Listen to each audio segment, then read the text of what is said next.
बोलो जयकारा, बोल मेरे श्री गुरु महाराज की जय। सभी गुरमुख प्रेमियों से जय सच्चिदानंद। सभी गुरमुख प्रेमी भली भांति ये समझते हैं और सत्संग में सुनते हैं कि संगत जैसी भी की जाती है, कोई भी इंसान जैसी भी संगत करता है उस संगत का असर अवश्य होता है। जिन जिन के साथ हम अपना समय व्यतीत करते हैं, यानी जिस तरह की हमारी दिनचर्या होती है, जिन लोगों के साथ हम रहते हैं, जिन लोगों के साथ खान पान है, उठना बैठना है, उनका रंग अवश्य आता है।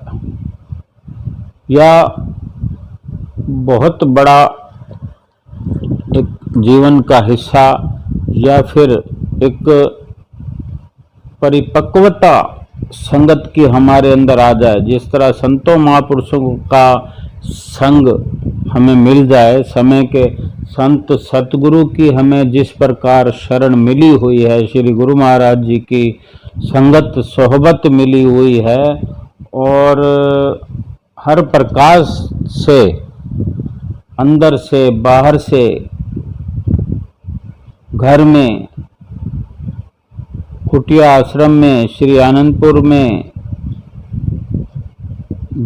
जिस प्रकार अवसर मिलते हैं हमें इस सत्संगत के, तो किस तरह अपने आप को हम ढाल लेते हैं और उस पर जो बेहतरीन अमल करने लग जाते हैं, तो एक मजबूती अपने अंदर, एक रंग अपने आप पर, अपने मन पर, अपने आत्मा पर, शरीर पर भी एक पक्का गूढ़ा रंग भक्ति का चढ़ने लगता है और रंगे जाते हैं उस भक्ति के रंग में, संतों की संगत में। तो वो असर शुरू हो चुका होता है। उस असर में असर हम पर दिखने लगता है, हमें स्वयं उसका लाभ हानि समझ में आ जाता है। फिर संसार में कहीं रहें, अपने आप को बखूबी बचाकर रखा जाता है किसी भी प्रकार के संग से। अगर हमारी संगत का किसी को असर हो तो हो, लेकिन हमें किसी कुसंग से नुकसान नहीं होता, क्योंकि हमने अपने को रंग लिया है श्री सतगुरु दीनदयाल जी महाराज जी की भक्ति रूपी रंग में, और उस पर फिर किसी प्रकार का रंग नहीं चढ़ता। लेकिन ये अवसर अगर न मिले जिनको, या फिर ये अवसर मिलने के बाद भी अमली कार्रवाई हमारी तरफ से ना हो, केवल कहने मात्र के लिए या रहने मात्र के लिए हम उस सुसंगत में रहें, लेकिन मन हमारा संसार की संगत सोहबत में रंगीन हो रहा हो, फिर तो वही रंग संसार का जो दुख देने वाला है वही असर करेगा। समझ में तो कुछ भी नहीं आएगा। हिसाब किताब तो फिर चुकता करना ही पड़ता है, भोगना भी पड़ता है। और संतों महापुरुषों के साथ उनकी संगत में रहकर, उनकी सत्संगत में रहकर, उनके बताए हुए नियमों पर चल के अमल करके तो फिर जो भोग हैं वो फीके पड़ जाते हैं, दुख छटने लगते हैं और सुख वाली अवस्था आरंभ हो जाती है, जो हमें फिर हर पल सुख का, उस सुख का जो कि आत्मिक सुख प्राप्त करने का रास्ता संत महापुरुष बताते हैं। तो आत्मिक सुख मिलने लगता है जो अपने आप में परिपूर्ण सुख है। तो ये हमारा अपना विचार है, ये हमारा अपना निजी जीवन है। इसको हम चाहें तो संसार की संगत में लगाएं, चाहे तो भगवान के नाम में खर्च करें। फैसला हमारे हाथ में है। संसार के काम धंधे करते हुए उन्हीं में गलतान होकर अपने समय को खर्च करते हुए एक एक पल करके, एक एक श्वास करके खर्च करते जाएं। नफा या नुकसान न समझकर आंखें बंद करके इस अवस्था को पहुंच जाएंगे कि 84 लाख योनियों का जो हमें दंड प्राप्त होगा वो कितना असहनीय है। फिर कौन छुड़वाएगा उससे? अगर इस बात की समझ भी ना होगी, समझना चाहेंगे भी नहीं, तो फिर उसे छूटने का, उससे बचने का उपाय सोचने की भी कहाँ फुर्सत हमें होगी। संसार के अंदर इतने रचे पचे होने के कारण, संसार के मोह में, संसार के लाभ हानि में, संसार के अंदर कौड़ियाँ और पत्थर एकत्र करने में हीरे जैसे जन्म को हम गंवा देंगे। कितनी बड़ी नादानी ये जीव अगर कर रहा है तो विचार कर लेना चाहिए। आज ही संत महापुरुष हर वक्त पुकार पुकार कर कह रहे हैं, समझा रहे हैं।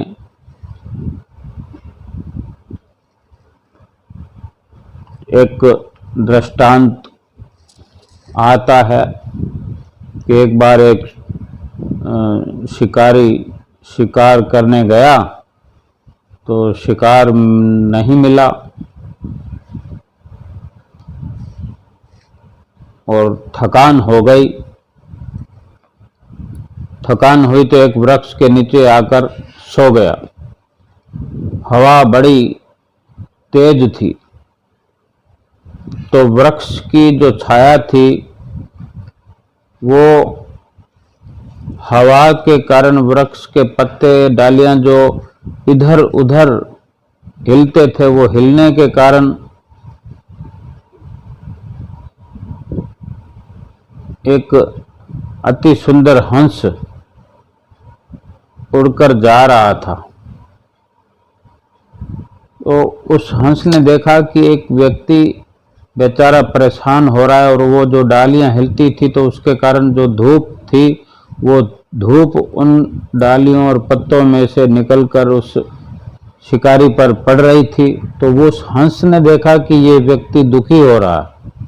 अब ये हंस का अपना स्वभाव है, अपना उसका समय है, उसका जीवन है, जैसे व्यतीत करे। तो उसको उस व्यक्ति पर ऊपर से चलते हुए उड़ते हुए देखकर दया हो आई कि इसको आराम मिलना चाहिए, कि वो ठीक से सो नहीं पा रहा है। तो वो हंस पेड़ की उस डाली पर अपने पंख खोलकर बैठ गया, जहां पर वो डालियां पत्ते हिलने से जो वहां से धूप निकलकर नीचे उस शिकारी पर पहुंचती थी। अपने पंखों को फैला दिया उसने, और हवा तो चल ही रही थी। तो अब उसको, शिकारी को, हवा का पूरा लाभ मिलने लगा, धूप से बचाव हो गया और उसे अच्छी नींद आ गई। जब वो सो रहा था तभी एक कौवा आकर उसी डाली पर बैठा और इधर उधर देखे बिना, कुछ सोचे समझे बिना शिकारी के ऊपर अपना मल मूत्र ऊपर से नीचे विसर्जन किया और वहां से उड़ गया। ये भी स्वभाववश था कि उसका अपना स्वभाव है, उसका जीवन है, जैसे मर्जी वो व्यतीत करे, चाहे किसी को दुख हो या सुख। एक हंस है जो उस व्यक्ति की इतनी परवाह करते हुए, वहां पर धूप को सहन करते हुए, लेकिन उस व्यक्ति पर अपने पंख फैलाकर ऊपर से धूप को रोककर उसको आराम करने में मदद कर रहा है। और एक वो कौवा है जो उसी डाली पर हंस के पास बैठकर अपना मल मूत्र उस शिकारी पर जो ऊपर से गिराया, ये नहीं सोचा कि मैं कहाँ बैठा हूँ, हंस क्या कर रहा है, मैं क्या कर रहा हूँ। इससे उस शिकारी पर असर होगा, तकलीफ होगी। तो ज्यों ही मल विसर्जन किया तो तभी वो शिकारी जो सो रहा था आराम से उठ गया और बड़ा गुस्से से इधर उधर देखने लगा। और उसकी नजर पड़ी उस ऊपर, क्योंकि कौवा तो उड़ गया था। तो जब ऊपर देखा तो हंस बैठा था। तो तुरंत उस शिकारी ने अपना धनुष उठाया, बाण चढ़ाया धनुष पे और निशाना लगाकर हंस को मार दिया। क्योंकि हंस पर गुस्सा आया, क्योंकि उसने हंस को देखा और यही समझा कि इसी ने मेरे पे अपना मल गिराया है। हंस नीचे आ गिरा और मरते मरते हंस ने कहा उस शिकारी से कि मैं तो आपकी सेवा कर रहा था, मैं तो आपको धूप से बचाकर छांव दे रहा था ताकि आपके आराम में खलल ना पड़े। आपने मुझे ही मार दिया, इसमें मेरा क्या दोष है। तो फिर शिकारी ने कहा, हालांकि तुम्हारा जन्म ऊंचे एक आदर्श परिवार में हुआ, हंस और कौवे के जीवन में, जन्म में, परिवार में जमीन और आसमान का फर्क है। ऊंचे परिवार में जन्म हुआ तो तुम्हारी सोच भी तुम्हारे सुंदर शरीर की तरह पवित्र है, तुम्हारे संस्कार भी शुद्ध हैं। यहाँ तक कि आप अच्छे इरादे से मेरे लिए पेड़ की डाली पर बैठकर मेरी सेवा कर रहे थे, लेकिन आपसे एक गलती हो गई। शिकारी कह रहा है हंस से कि एक गलती तुमसे हो गई, जब आपके पास कौवा आकर बैठा था तो आपको उसी समय उड़ जाना चाहिए था। आपने मेरी परवाह की, लेकिन उस कौवे को अपने साथ बैठाकर उसकी संगत ग्रहण कर ली, उस दुष्ट कौवे के साथ एक घड़ी की संगत ने ही आपको इस प्रकार मृत्यु के द्वार पर पहुंचाया है। अब विचार करने की बात है कि इतनी सी संगत के कारण हंस का ये हश्र हुआ, मृत्यु को प्राप्त हुआ। वो शिकारी भी इतना ज्ञान रखता था, लेकिन उसको एक क्षण के लिए क्रोध आ गया और वो ये न समझ सका कि यहाँ कौवा था। लेकिन इसका ज्ञान तो हंस को था कि यहाँ कौवे ने ये गलत कार्य किया है, और इसी का